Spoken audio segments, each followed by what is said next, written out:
Good morning and welcome to today's CDCT live session. I'm Jason Rader from Insight's Cloud and Data Center Transformation Division. And today with me, we have Dave Hannigan from Logix. He's the Chief Information Security Officer from Logix Federal Credit Union. Good morning, Dave. Good morning, Jason. Thanks for having me. Glad to have you. So, Dave, the topic today is kind of around a session that I recently reviewed that you gave not too long ago. The title of it was Quantum Change Via Influence Without Authority. So before we kind of get started into that topic, by the way, which I love, I'm really excited to talk about this. Good. Tell me what influence without authority means. Yeah, so the concept of influence without authority is one that I think is often seen in the IT world. We don't have the authority to make decisions or to influence all the events that we'd like to. So one of the concepts that fascinates me about being in IT is the fact that you have to be very, very good at influence without authority. And what that means is that authority is obviously the power or right to give orders, make decisions, those type of things. Influence is the capacity to have an effect on character, development, or otherwise to actually achieve the same results. So it's that capacity to have an effect versus the actual power or right to make a decision. And influence is very, very important in the IT world because we have to oftentimes influence our business partners to achieve the outcomes that we all hope for. Fantastic. I think about that a lot.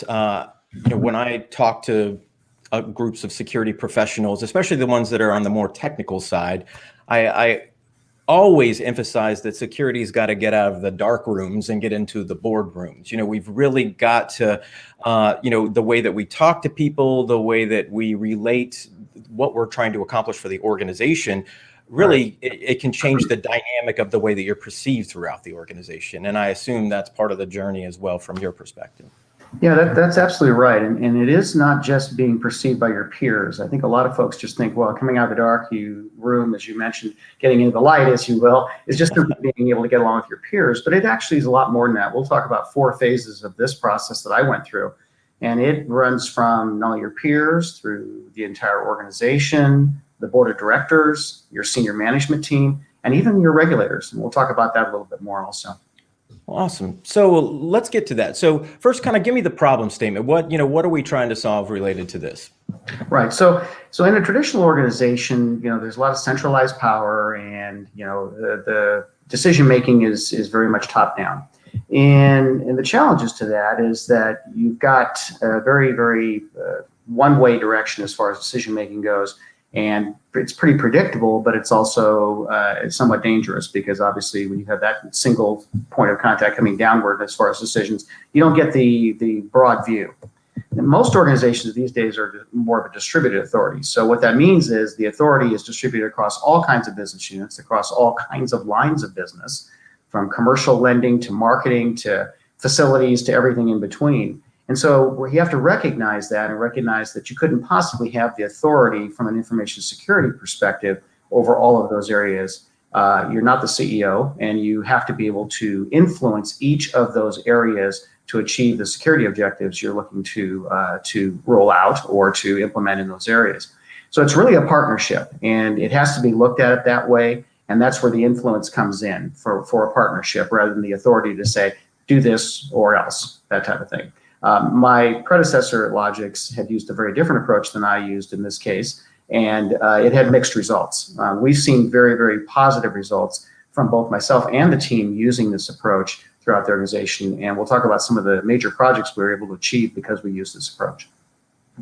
Fantastic. And before we get into the phases, I mean, one of the things I love about this is the approach is, a lot of folks, depending on what role they're in, regardless of security or otherwise, kind of wait for the mandate to come from top down. They like to do what they're told, or they like to, not necessarily, but say, hey, well, the boss told me to do this kind of thing. This is a totally different approach and bottom up kind of perspective. That's right. That's right. And a lot of it is also educating, the business units on why security is important.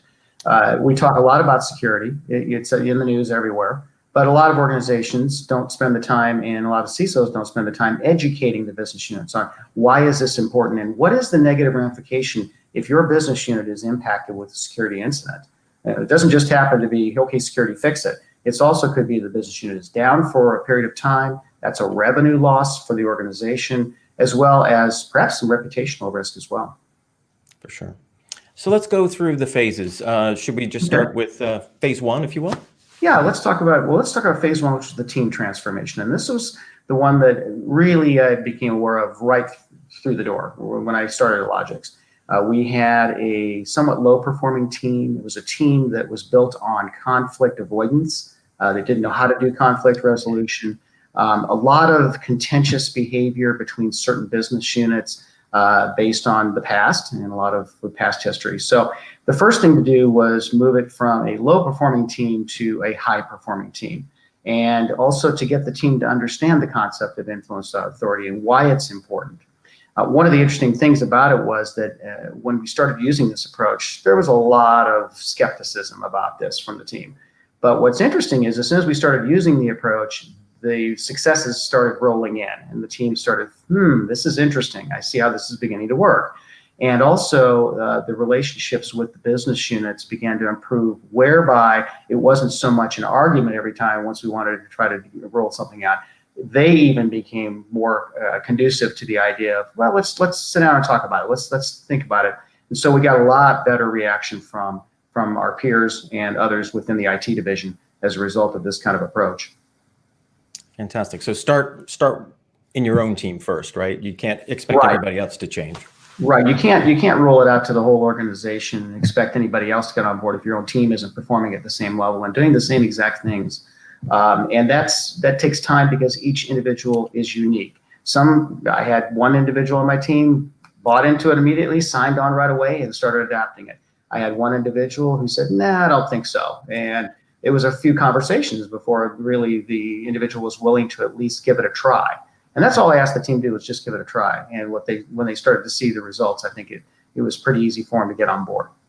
I think that's great. It just takes one person to show some success and the other naysayers or that tipping point happens and then you get that momentum. Yeah. That's right. Exactly. Okay. So what was phase two in the journey? Yeah, phase two in the journey was the organizational relationships. So and a lot of this was repairing those relationships. They had been somewhat damaged. There had been, a lack of accountability, I think both from us, from our team, as well as from the business units. But there wasn't great alignment with the business units. And part of that was due to the fact that my team did not understand what their priorities were. So we spent a lot of time with the business units beginning to understand what are your priorities, what are the resources you have that can help us bring this project to fruition, and also to continue to build those relationships with those same resources. So with sharing, a lot more communication. We had done a very, very poor job of communicating. And a lot of it is just the proactive communication. They just want to be aware of what's going to happen before it happens or how it's going, even if it's underway. And I think that was a big piece. But the accountability piece, and that's one of our core values at Logix, really was missing. And I think we held ourselves to a very high level of accountability. And guess what? Our business partners began to do the same thing. They said, you know what? If they're going to hold themselves to that highest standard, we're going to do the same thing. And it really, it took about 6 months, but it really did roll out nicely. And I think now we have a very good working relationship with almost every one of our business units. So we have over 25, so it's a lot of work to do. I think that's great. The whole active listening and the seek first to understand, then be understood aspects, kind of pop out here because, again, and I know, from a leadership perspective, we hear this stuff a lot, but it doesn't necessarily resonate all the way down to the team members. And again, that's just some stuff we've got to put into place and then show the results that happens. And this can, I love this kind of stuff because when it works at work, it can also work in just about every other relationship that you've got. That's right. And it's interesting because one of the things about my background is that I have been a CFO, I've been a CIO and a CISO. And one of the things that I think it's been a benefit to my team is to be able, when they come back and say, well, accounting, they won't do this. I put on my CFO hat and say, well, wait a minute, let's think about this. How do you think this impacts them? Why do you think they're resistant to this change or this security feature or whatever the case may be? So I'm able to do that translation for them with a lot of the business units. I have a lot of experience throughout many business units in credit unions and banks, and that's been a big help as well. Fantastic. So that organizational relationship, then the next phase was with the specific business units, right? That's right. So the next phase was with the specific business unit partners. So we tagged and identified a certain number that were very critical to the success of the information security function: networking, technical support, but not just within IT, some of them outside of IT. Marketing is very important to us because we do a lot of information and communication that we want to make, I'll call it stylized, but it's really not that. It's just more fun for the team. We're not fun people. IT people don't tend to be characterized as a lot of fun. So I turned to my business partners in marketing and say, hey, help us make this more enjoyable. Make this security bulletin easier on the eyes. Make it more fun to consume. And they were really helpful with that. Facilities, from a security perspective, from physical security, had to be brought on board and understand, what initiatives we were working on and how we needed to partner to make sure information security was being supported by physical security and vice versa. So there was quite a few business unit partners that we had to identify specifically to really spend the time and work through the strategy, work through the perspectives, and really, really improve on the relationships as well. I think that's really interesting. A lot of folks from the outside, when you get the Chief Information Security Officer title, that doesn't come with like a magic wand by any means. And it doesn't automatically make you endeared to the rest of the business. It's typically the opposite in a lot of cases. And you also brought up an interesting aspect of, just because you're the CISO doesn't mean that physical security or audit or, risk from overall business risk, that all of those things are aligned when you get there, or, ever sometimes. So it's that whole aspect of, again, what we're talking about is having those specific relationships with the critical business units. And then of course it's going to roll out from there. Yeah, one of the interesting ones that we had, and I've never actually had this type of experience in other organizations I've been at, is the fact that we had enterprise risk management function, fully staffed with a senior vice president over it. And I thought that was a really great concept. And one of the alluring things about joining this credit union was the fact that I have a fully staffed risk partner. But there's challenges because risk then becomes organizationally has to be aligned with information security risk and how we're looking at it from an IT perspective. So that's just one example of many of these that I had to work through, but they were well worth the time spent because they are definitely our most valued business partners now. Fantastic. So now we're talking the top level of the organization in the next phase. Right. So the senior management, I'll break it into two pieces. I'll talk about the board and the senior management. I'll talk about senior management first.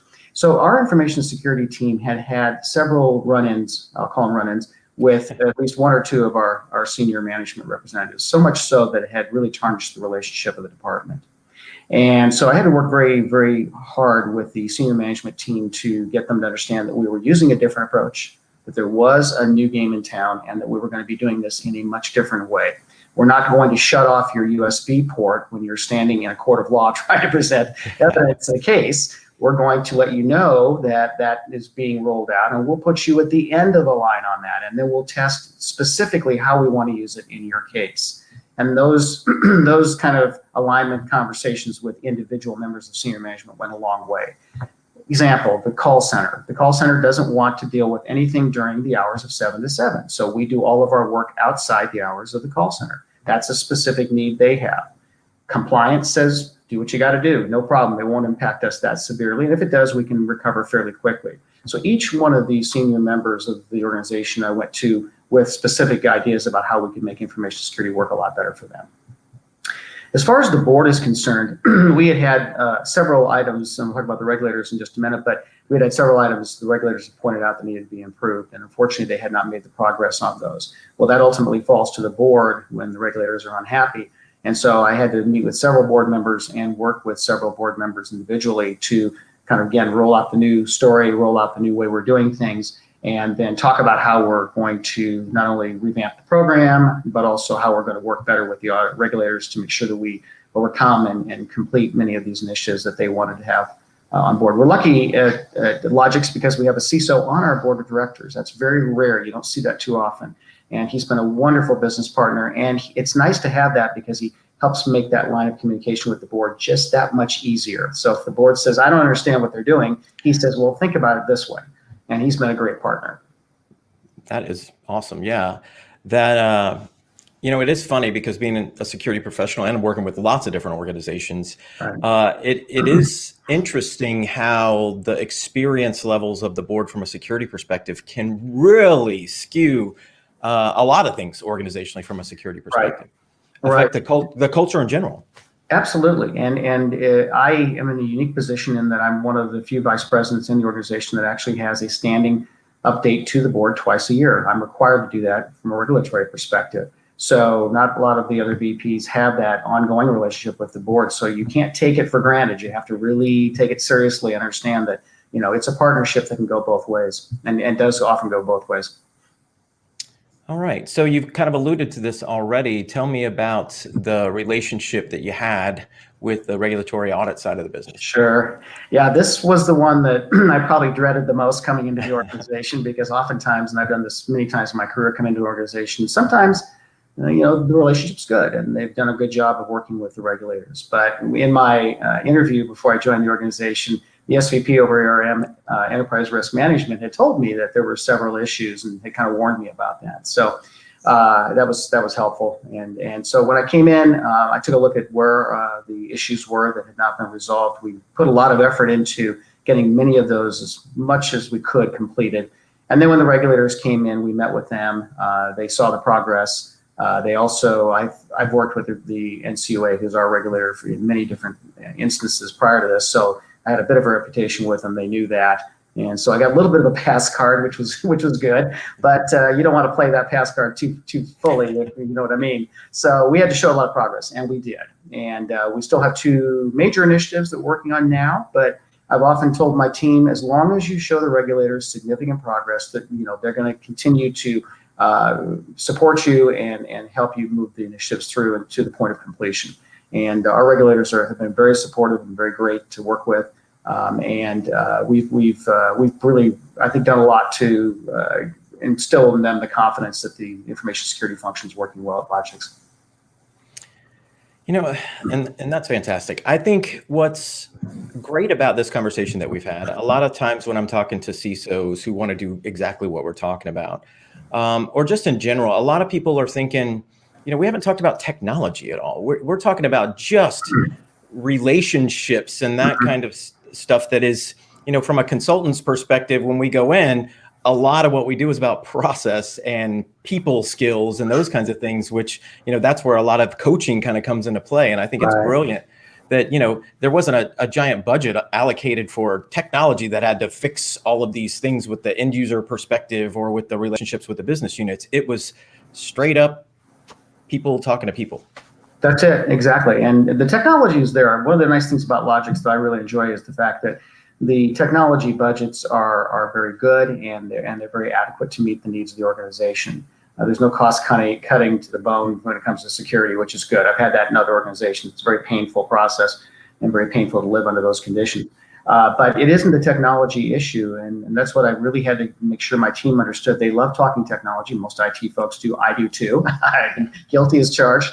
But it really is a whole different perspective and a whole different focus, and it's equally as important as the choice of the technology that you make. So, that was hard for my team to get their arms around. Many of them are lifelong technologists. I have one member of my team. She just celebrated her 20th anniversary at Logix. Been there quite a long time. She's seen the organization grow up, and she is as technical as any resource I've ever worked with. So she was a tough one to get to understand that it's not the technology. It's really the people skills. It's the interrelationships. Awesome. So let's talk about some results. Do you have an example of something that went down that was something that you're pleased to kind of talk about?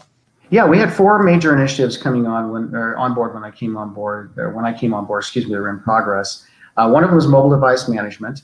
That one had stalled badly. It had not gone anywhere. We needed to get it done. The regulators had cited it as an issue that we needed to focus on. So we backed up, kind of revisited it, broke it into 3 phases, and then really rebuilt the working relationship with our technology operations area, which is where telecom resides. And this is a unique one in that it's shared. So we have the security feature within the technology, but they have the ongoing maintenance of all these mobile devices and the management, and they really didn't have a system of record. So the point I brought to them was, look, let's work together on this. This can be your system of record. It'll make your life so much easier. You can push updates, across the organization. You can find these devices if they're lost. You can, wipe them if they're lost. And on our side, we can do more security reporting on the condition of our mobile devices. And it worked out very well. In fact, we just finished phase 2 at the end of last year. We have a 3rd phase to go, and not as critical as the first 2. And I think it's been a big success. One of the other ones that we did was online banking protection. When I came on board Logix, we had never had an external botnet attack, and we did experience that. We had not beefed up our resources to handle that. And so we worked very closely with our digital channels group, which is our online banking, mobile banking team, to implement this new technology, this new security technology. And interestingly enough, they use it and we use it both. So it was really a partnership, and to ensure that all 250,000 plus of our members are fairly secure. We have a unique membership in that we have engineers spread out throughout the world. And it's the first organization I've worked at where we have this many people around the world. So geographic, shutting down certain geographies isn't going to work if you've got, 50 engineers in China. So we had to really get sophisticated with this technology. We've got a great partner that we're working with on this, but that was another collaborative result between digital channels and ourselves. Well, fantastic. So I think probably the pièce de résistance, I'm not very French, so I don't know if you understand. Okay. The result of all of this was something that related to your Net Promoter Score. Tell us a little bit about that. Yeah, so the Net Promoter Score was really, I think, one of the big, tremendous successes for us. When I came in, our Net Promoter Score was 28.2%, and that was really low. What that represents is how the organization views our team. We really didn't, as I mentioned before earlier in our conversation, we really had not had a very good reputation with the rest of the business units. In some cases, it was very bad.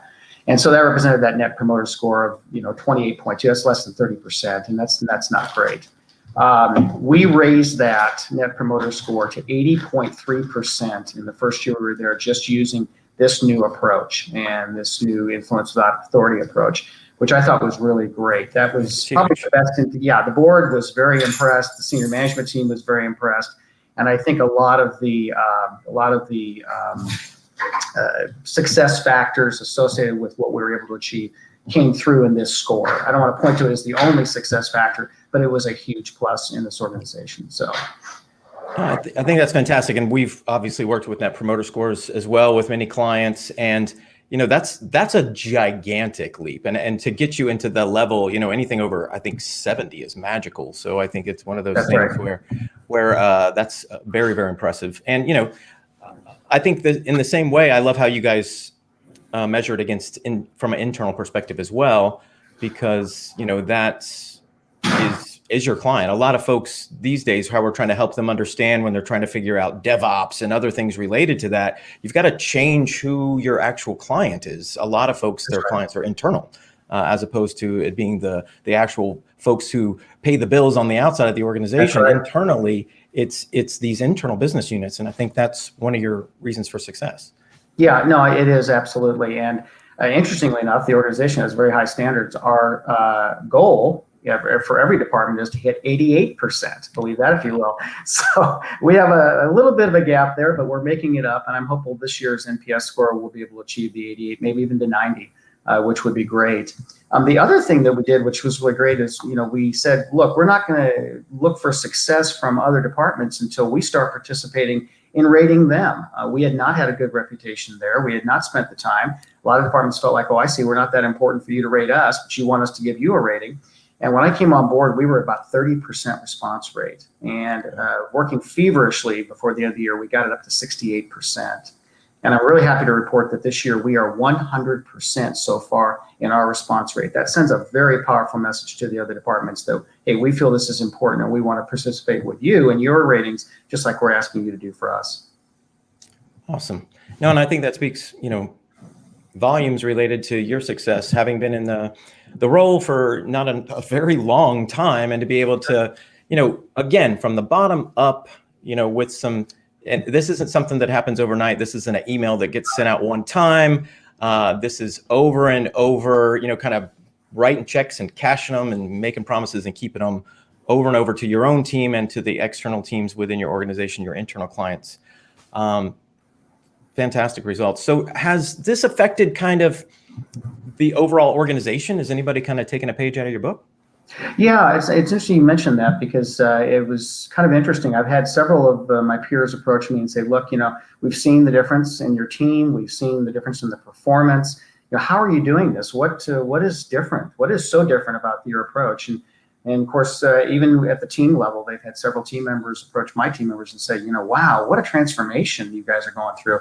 How's it working? What's happening? So there's been a lot of conversations about that, and even some senior management members. I've been at board events, cocktail parties, and dinner parties for the board, and I've met several of the senior team members who said the same thing. Hey, would you come speak to our team about this and kind of tell us about how you've done it and what this is all about and the steps you went through to achieve this. So yeah. Well, Dave, it has been an absolute pleasure talking to you again today. I really appreciate the guidance and the stories, and congratulations on your success. We look forward to hearing from you again. I mean, we have such good conversations. We have to do this again sometime. So, Jason, definitely, I appreciate it, and thanks for having me. This is a lot of fun. I always enjoy all the ones that we do, and we're always open to doing more in the future. So thank you. Thanks, Dave. Dave Hannigan, the Chief Information Security Officer from Logix Federal Credit Union. If you'd like to know more about the types of things that we've been talking about and other great things related to Insight's Cloud and Data Center Transformation Division, please visit us at insightcdct.com. Have a great day.